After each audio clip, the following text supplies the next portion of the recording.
बिस्मिल्लाहिर्रहमानिर्रहीम। आज मेरे साथ एक बहुत मुतासिरकुन शख्सियत है और पंजाब की ज़रख़ेज़ मट्टी मुल्तान के अंदर जो कि पीरों का शहर है, वहाँ पर ये पैदा हुई और वहीं से इन्होंने अपनी इब्तदाई तालीम हासिल की। प्राइमरी स्कूल वहीं से पास किया, मैट्रिक वहीं से पास किया, एफएससी वहीं से की और फिर उसके बाद ये आला तालीम हासिल करने के लिए पंजाब यूनिवर्सिटी आ गई और पंजाब यूनिवर्सिटी में खातून होते हुए, एक फीमेल होते हुए इन्होंने स्पेस साइंस में बीएस में दाखिला लिया और university of the Punjab Lahore में से इन्होंने बीएस किया और इंटरेस्टिंगली वहाँ पर इन्होंने अपनी डेडिकेशन के ज़रिए से 3.92 जीपी लिया 4 में से और गोल्ड मेडल लिया। वहाँ पर इनका शौक जो है वो ख़त्म नहीं हुआ और उन्होंने कहा मैं मास्टर्स भी करना है। तो मास्टर्स इन्होंने किया इस्लामाबाद से इंस्टीट्यूट ऑफ स्पेस टेक्नोलॉजी में, यहाँ पर भी ये गोल्ड मेडल लिया इन्होंने। फिर इन्होंने सोचा कि अब पीएचडी करने का पाकिस्तान से तो कोई फ़ायदा नहीं है, तो मैं जीआरई की तैयारी करती हूँ और टॉफल की तैयारी करती हूँ। तो इन्होंने जीआरई और टॉफल की तैयारी की और उसके बाद ये प्री माइंड के ऊपर अमेरिका आ गई। इस वक्त ये सुनी स्टेट यूनिवर्सिटी न्यूयॉर्क के अंदर कॉलेज ऑफ एनवायरमेंटल साइंसेज के अंदर space geospatial information science and engineering के शोबे में पीएचडी कर रही हैं और इनका जो रिसर्च फोकस है वो वाटर क्वालिटी मॉनिटरिंग है, रिमोट सेंसरिंग है, इमेजिंग प्रोसेसिंग है, मशीन लर्निंग है, डीप लर्निंग है और इसके अलावा ये एक्स्ट्रा करिकुलर एक्टिविटीज़ में भी बहुत ज़्यादा इन्वॉल्व हैं। सेक्रेटरी हैं इंटरनेशनल स्टूडेंट एसोसिएशन की सुनी ईएसएफ में, पाकिस्तान स्टूडेंट एसोसिएशन जो कि सिरैक्यूज़ यूनिवर्सिटी के अंदर है, उसकी ये सेक्रेटरी हैं। डायरेक्टर हैं राइटिंग टीम की अर्थ पर्सपेक्टिव मैगज़ीन के अंदर। इसके अलावा ये इनका प्रोफाइल जो है वो फीचर हुआ सिस्टर्स ऑफ सार में और सोशल मीडिया पे भी एक्टिव हैं और बहुत सारे स्टूडेंट्स को जो कि पाकिस्तान में मौजूद हैं, गाइडेंस की मुतलाशी हैं, उनको ये गाइड भी करती हैं। मेरी साथ फेलो फुल राइटर हैं, हम दोनों अगस्त 2018 में अमेरिका पधारे थे और अमेरिका आके तो हमने पीएचडी का आगाज़ किया और अब जानते हैं कि मेरे अपने अंदाजे के मुताबिक ना तो मेरे सर पे सींग है और ना राबिया मुनसिफ खान के सर पे सींग है, लेकिन राबिया मुनसिफ खान इसलिए ज़्यादा अहम है कि क्योंकि ये खातून है, ये लड़की हैं और हमारे यहाँ पाकिस्तान के अंदर जो अमूमन हमारी बहनें हैं, बेटियाँ हैं, वो ये समझती हैं कि अमेरिका आना मुश्किल है, बहुत सारे बैरियर्स हैं, कल्चरल बैरियर्स हैं हमारे पाकिस्तान के अंदर, जो कि फीमेल्स को किसी न किसी तरह से दबाते हैं कि वो आगे ना बढ़ें। तो ये हमारे सामने लाइव एग्ज़ाम्पल है कि ये इस वक़्त न्यूयॉर्क में है, मैं कैलिफ़ोर्निया में हूँ, ये आपसे बात कर रही हैं। तो ये इस इंटरव्यू का मकसद आप लोगों को मोटिवेट करना है कि जो स्पेशली फीमेल्स हैं और बैचलर्स और मास्टर्स कर रही हैं, ज़रूरी नहीं है कि वो सिर्फ़ किसी एक फ़ील्ड में करें, वो किसी भी फ़ील्ड में काम कर सकती हैं, जैसे ये स्पेस टेक्नोलॉजी में काम कर रही हैं, हमें सिर्फ़ अवेयरनेस नहीं होती। तो मैं सिर्फ़ राबिया को बहुत-बहुत शुक्रगुज़ार हूँ कि उन्होंने टाइम निकाला, यहाँ पर अमेरिका में टाइम निकालना बहुत मुश्किल हो जाता है। तो इन्होंने टाइम निकाला और मेरे साथ जुड़ी, तो मैं अब इनसे पूछता हूँ इनकी कहानी। तो राबिया जे आपको क्या ख़्याल आ गया पाकिस्तान में तो मुल्तान के अंदर जो बच्चा पैदा होता है और ज़्यादातर जो मुल्तान के अंदर ख़वातीन मतलब हमारी बच्चियाँ पैदा होती हैं, तो वो तो पढ़ाई की तरफ उनका कोई ख़ास रुझान नहीं होता और वो समझती हैं कि पढ़ना लड़कियों के लिए तो होता ही नहीं है, लड़कियों के लिए तो बस शादी की और बस उसके बाद हाउसवाइफ बन गए और बस बात खत्म। पहले तो अस्सलाम वालेकुम सबको और थैंक यू इमरान कि आपने जो है वो अपने स्केड्यूल में से टाइम निकाला मेरे लिए मेरी स्टोरी बताने के लिए। सो शुक्रिया आपका।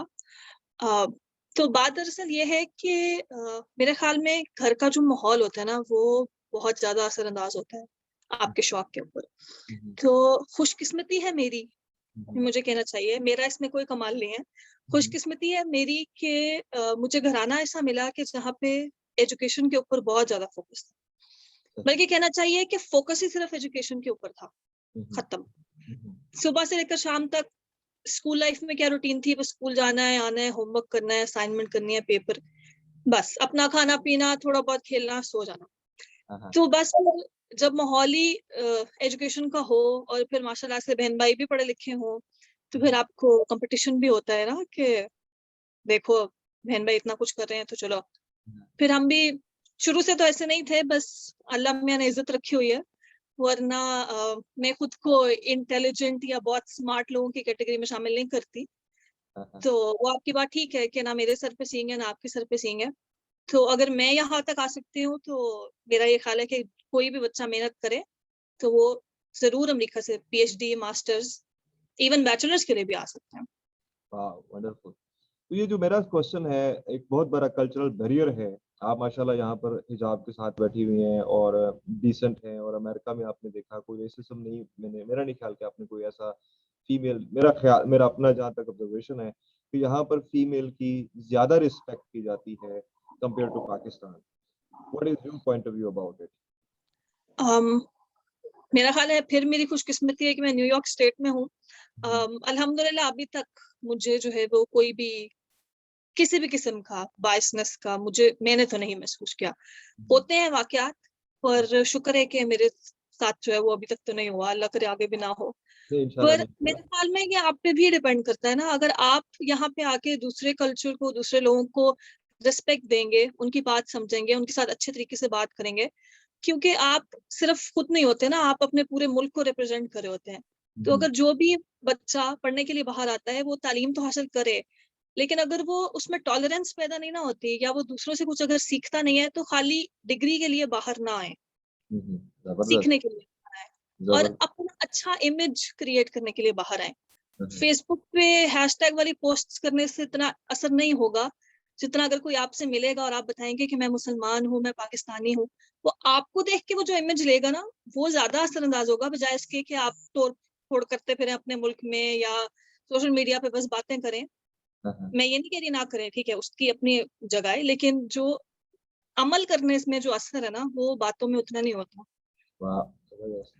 तो आपको क्यों ख्याल आ गया अमेरिका का? आप अच्छा भला पहला स्टेप लिया कि आप मुल्तान से लाहौर आ गए, क्योंकि पंजाब यूनिवर्सिटी वहाँ पर थी। आप मुल्तान में तो इस तरह की हमारे पास कोई खास यूनिवर्सिटीज नहीं है। तो फिर मास्टर्स भी कर लिया आपने। मास्टर्स करने के बाद तो आमतौर पर मतलब हमारी जो बहनें हैं, बेटियां हैं, वो थक जाती हैं, वो कहती है बस हम बस बहुत पढ़ लिया, की करना है चाहिए। तो फिर ये जीआरई करने का ख्याल क्या? और जीआरई का जो आपका एक्सपीरियंस था और टोफल का जो आपका एक्सपीरियंस था, बहुत मुश्किल था। अच्छा, इस पे बात करते हैं। पहले मुल्तान से शुरू करते हैं।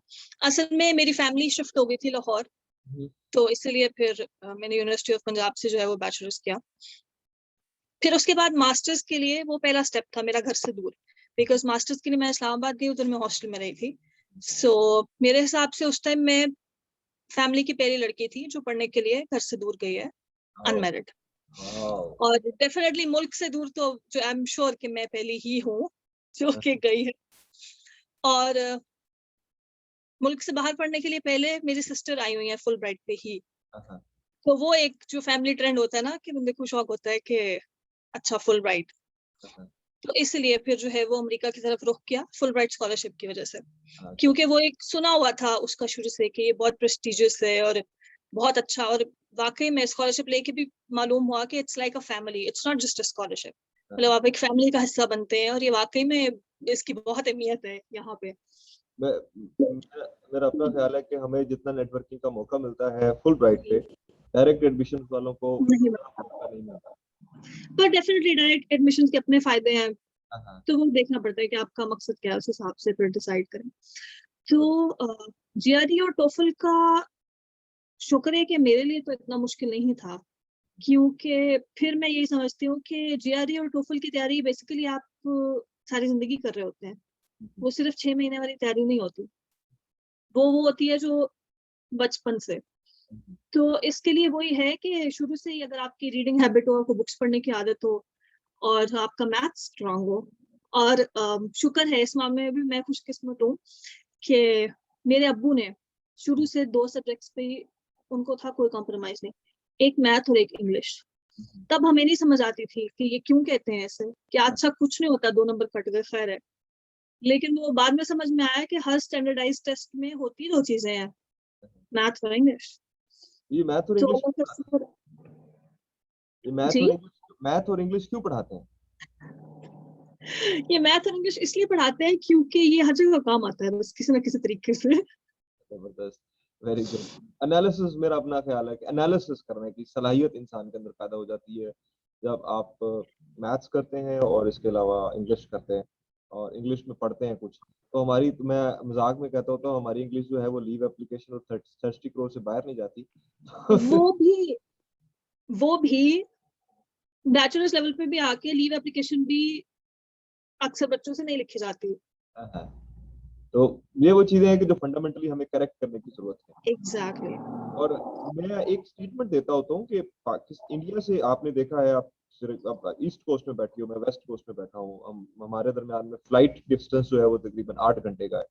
तो मैंने ये देखा है कि चाइना से तकरीबन 3 लाख स्टूडेंट हर साल आता है यहाँ पर, और इंडिया से भी तकरीबन 1.5 लाख स्टूडेंट आता है। पाकिस्तान से सिर्फ 7,000 स्टूडेंट आते हैं। तो ये आपकी जो ऑब्जर्वेशन है अमेरिका, वहाँ पर जो यूनिवर्सिटी है, तो वहाँ पर कितने आपको पाकिस्तानी स्टूडेंट मिलते हैं, कितने आपको इंडियन और चाइनीज मिलते हैं? बहुत कम है ही, सिर्फ इंडियन और चाइनीज। और बात यह है कि मेरी यूनिवर्सिटी तो छोटी है, लेकिन मेरे साथ बिल्कुल अफिलिएटेड है सिरैक्यूज यूनिवर्सिटी। वो like that's a big university. तो उसमें मतलब चाइनीज और इंडियंस तो मतलब 100 से भी ज्यादा ही, मतलब मेरे ख्याल में हजारों की तादाद में होंगे स्टूडेंट्स। और वो ऐसा नहीं है कि बहुत प्रिविलेज्ड फैमिली से हो। चाइनीज तो और बात है, वो तो मोस्टली सेल्फ पे भी आते हैं, वो अफोर्ड कर सकते हैं। बट अगर इंडिया की बात करें कि हमारे नेबर कंट्रीज है ना, अगर देखा जाए तो आईक्यू लेवल और अपॉर्चुनिटीज ऑलमोस्ट सेम ही है। तो स्टूडेंट्स जरूरी नहीं है कि सारे प्रिविलेज्ड या बहुत अमीर खानदानों से आ रहे हो, पर वो मेहनत करते हैं, वो 2-2 साल लगाते हैं जीआरई की तैयारी के लिए। वो ये नहीं कहते कि हमें पका पकाया हलवा मिल जाए, इसलिए वो यहाँ पे आते हैं। और वो एक दूसरे की मदद करते हैं बजाय इसके कि एक दूसरे की टांग खींचने की। तो इसलिए वो क्या आते हैं कि अगर एक बंदा एक एडवाइजर के साथ काम कर रहा है तो वो और स्टूडेंट्स लेके आता है। लेकिन हमारे यहाँ तो कहते हैं मैं आ गया हूँ, कोई ना आए पीछे, दरवाजा बंद कर दो। दरवाजा बंद कर दो।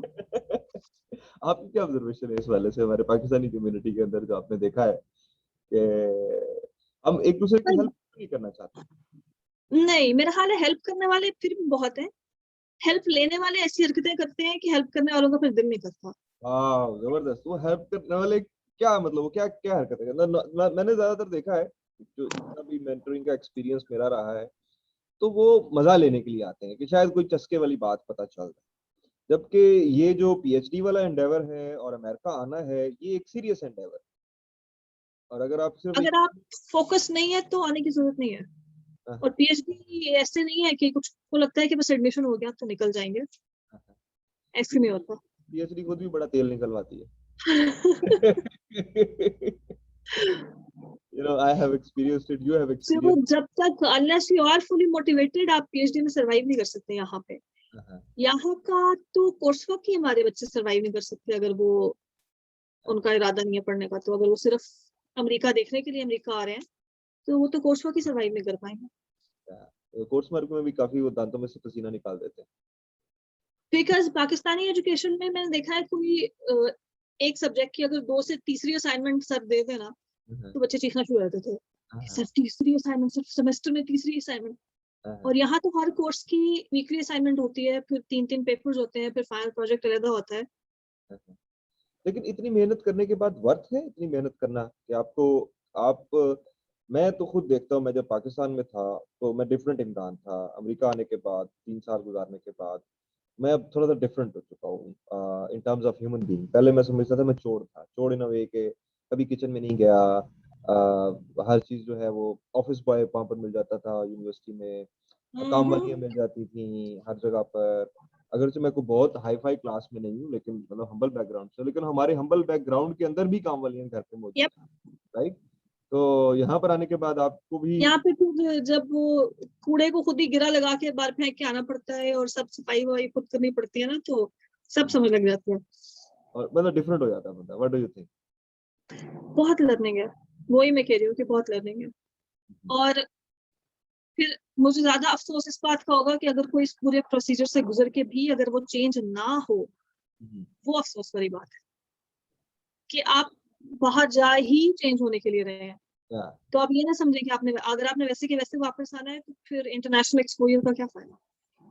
तो और आप अभी इस वक्त को बच्चा जो इस वक्त जो बच्ची 22 साल की है, 21 साल की है, 19 साल की है, और किसी भी 16 साल या 17 साल तालीमी प्रोग्राम के अंदर पाकिस्तान में यूनिवर्सिटी में पढ़ रही है, जो कि मैंने भी रिसेंटली बताया कि कैलकुलेशंस की जाए तो 2.2 मिलियन लोग हमारे टर्शियरी एजुकेशन के अंदर है पाकिस्तान के अंदर, which just becomes 1% of the entire 220 population, 20 million population. तो आप उनको क्या मशवरा देंगे? देखिए हमें ना करियर चॉइस और उसके बारे में सोचना चाहिए। ठीक है, शुरू से अगर किसी ने नहीं सोचा, अगर वो बैचलर्स में है, अभी भी पानी सर से नहीं गुजरा, सोच लें। क्योंकि हमारे यहाँ जिससे भी पूछो, वो कोई भी चीज पढ़ रहा हो, वो जवाब यही होता है कि जी फलाने ने कहा था, वो मामू ने मशवरा दिया था, भाई ने कहा था, बहन ने कहा था। तो ठीक है, अगर किसी बहन भाई के कहने पे आप पढ़ भी रहे हैं तो उसको सीरियसली लें, फिर उस पर रिसर्च करें, आप सोचें आपने किस लाइन में जाना है। आपने एकेडमिया में जाना है, आपने इंडस्ट्री में जाना है, आपने गवर्नमेंट जॉब करनी है, आपने अपना बिजनेस चलाना है, आपने एनजीओ में काम करना है। थोड़ा सोचें, आप ऑप्शंस एक्सप्लोर करें, उसके बाद मशवरा लें। किसी से ये ना पूछें मुझे बताएं मैंने बैचलर्स तो ये कर लिया, मैं आगे क्या करूं, क्योंकि इसका जवाब कोई आपको नहीं दे सकता। आप खुद से सवाल जवाब करें, क्योंकि इन बातों का जवाब आपको कोई दूसरा नहीं दे सकता। तो वर्क ऑन योर स्ट्रेंथ्स, दूसरों के पीछे ना भागें। और मुझे सबसे ज्यादा चिढ़ जिस लफ्ज से है ना, वो ये है कि इसका तो स्कोप ही नहीं है कि फला चीज करें। किस चीज का स्कोप है? स्कोप आपका है, आपने बनाना है, किसी भी चीज का बना लें। True, true, very true. I agree with you 100%. And actually, I profess this thing in my classes, in my two students, that scope is of not any profession. It is of the person who is practicing that profession. And you need to that's be best, you need to be the best. कोई भी second best के पीछे नहीं जाता। तो जिस चीज में भी आप बेस्ट हैं, तो बात यह है कि हमें खुद से सवाल जवाब करना है ना अपनी, like work on your strengths and weaknesses और एरियाज ऑफ इम्प्रूवमेंट। मतलब you should know okay what are your areas of improvement and what are your strengths. ये जो बातें पता लग जाएंगी, फिर अगली बातें जो है वो खुद ही समझ में आ जाएंगी। तो आपने फुल ब्राइट के लिए कोई पैसा खर्च किया? फुल ब्राइट के आई थिंक जीआरई की तैयारी के लिए ही जो दिए थे वो दिए थे। आई मीन और कितने? वो जो 200 एचईसी बॉन्ड, एचईसी बॉन्ड की थोड़ी ख्वारी थी, बस उसके अलावा तो नहीं। उसके अलावा और कोई भी नहीं, और वो एचईसी का बॉन्ड भी हो ही गया। तो कितनी बड़ी अपॉर्चुनिटी है पाकिस्तान में। और दूसरी चीज ये है कि एचईसी ने, हमारे हायर एजुकेशन कमीशन ने 10,000 स्कॉलरशिप्स अनाउंस की हुई हैं यूएस पाकिस्तान नॉलेज कॉरिडोर के लिए। नॉलेज कॉरिडोर के लिए। लेकिन उधर से कोई बच्चा आता ही नहीं, जीआरई नहीं देता, टॉफल ही नहीं देता। आप क्या करें इसमें? ये ना कुछ करना पड़ेगा। ये जीआरई का ना खौफ है एक, हाँ, क्योंकि एक तो होता है ना कि आपने 4 दफा दिया हो, आपसे क्लियर ना हो, आप कहें कि नहीं ये तो मुश्किल है, हाँ, अटेम्प्ट ही नहीं करते, हाँ, देखते ही नहीं है, हाँ। तो मतलब तैयारी ही नहीं करते, क्या? सोचते ही नहीं है। बस वो एक खौफ बनाया हुआ है जीआरई का कि पता नहीं वो क्या कोई सांप है जो खा जाएगा इनको अगर उन्होंने किताब खोली तो। That's really very good. I'm really thankful to you, Rabia. आपने बहुत कीमती टाइम दिया और बहुत कीमती बातें हैं। अगर से ये बहुत थोड़ी थोड़ी सादा सादे सी बातें हैं, लेकिन अगर आप समझ जाएं तो बहुत ज्यादा कीमती है। और आप राबिया को, Rabia is accessible only for those who are serious. Yep. And secondly, मैं एक और चीज भी इसमें बताना चाहता हूँ कि मैं आमतौर पर पाकिस्तान के अंदर भी मैकडोनल्ड का बर्गर खाना हो तो 1500 रुपए तो लग ही जाता है। What do you think? आराम से। आराम से। तो क्या हम 1500 किसी बंदे को दे के उसे इल्म हासिल नहीं करना चाहिए? नहीं नहीं, पर इल्म तो मुफ्त होना चाहिए ना। मतलब ओहो तो गुनाह होता है, आप कोई इल्म के पैसे लेता है, मतलब ये तो एक वो बना हुआ है ना कि ओहो गाइडेंस तो फ्री होनी चाहिए। ऐसा नहीं तो, होता। जो पाकिस्तान में यूनिवर्सिटियां सारी वो फ्री में पढ़ा रही हैं। एग्जैक्टली पर यही बात है ना कि वैसे किसी से गाइडेंस लेनी हो तो हमें होता है बस फ्री में ही जो मिल जाए सब मिल जाए। तो अगर किसी ने यूएस से आना है तो फिर उसको पता होगा कि वो तो अगर किसी के साथ मार्केट तक भी जा रहा है तो भी कार फेयर के पैसे देने पड़ेंगे अपने दोस्त को। हम कहते हैं दोस्त, तुम दोस्त हो तुम। तो हमें ये सो वैल्यू बात ये बच्चों है को। कि जितनी आप अगले के टाइम को रिस्पेक्ट देंगे ना, उतना ही वो आपको बेहतर गाइड कर सकता है। सिंपल सी बात है। तो उससे तो सीरियस। आप अपना हक समझ के ना लें गाइडेंस, क्योंकि ये आपका हक नहीं है। अगला बंदा अपना कीमती टाइम आपको दे रहा है, तो वो जितना सीरियस आप होंगे उतनी ही सीरियस आपको गाइडेंस मिलेगी। वरना अगर आप इस तरह के सवाल करेंगे कि मुझे दे दें, तो अगला भी गूगल से कोई 1-2 चीजें फॉर्म उठा के आपको भेज देगा, फिर उससे ज्यादा टाइम तो नहीं लगा सकते। और ये वो सीरियस चीजें हैं जो कि हमें समझना चाहिए। और मैं एक और चीज भी बड़ी देखी कि हम यूट्यूब के ऊपर उन लोगों को टाइम दे रहे होते हैं, यूट्यूब के ऊपर, जो कि डिजर्व नहीं करते हैं हमारा टाइम। एग्जैक्टली। और और मतलब, उनके मिलियन फॉलोअर्स होते हैं और वो, इंस्टाग्राम पे भी। हाँ, इंस्टाग्राम पे भी, और वो कोई वैल्यू ऐड नहीं कर रहे होते, और सिर्फ, फजूल कंटेंट। हाँ, और सिर्फ अटेंशन ग्रैब कर रहे होते हैं। और हमें लग रहा होता है कि शायद ये चीज हमें सीख ली, आ गया एक बड़ी खबर, और उसके ऊपर पूरा आधा घंटा जाया हो गया। तहलका केस, इमरान खान ने कर ली तीसरी शादी, तहलका केस खबर, लो जी बैठ गए हैं आप वो सुनने की। और ये मेरा ख्याल है अमेरिका के अंदर मैंने ऐसी कोई चीज नहीं देखी है अभी तक कि कोई ऐसी चीज जिससे वो लोगों को बेवकूफ बना रहे हैं और उनका टाइम खींच रहे हैं। तो ये हमारा पाकिस्तान को इस तरह से हमें ट्रेन करने की जरूरत है, मेरा अपना ख्याल है। कि अपने टाइम को किधर लगाना है, क्योंकि रिसोर्सेज बहुत है। इवन अगर आप पर्सनली गाइडेंस ना भी लें किसी से तो भी रिसोर्सेज बहुत हैं, आपको सिर्फ टाइम लगाने की जरूरत है। और अगर आप टाइम नहीं लगाना चाहते तो फिर कम से कम पैसा लगा लें।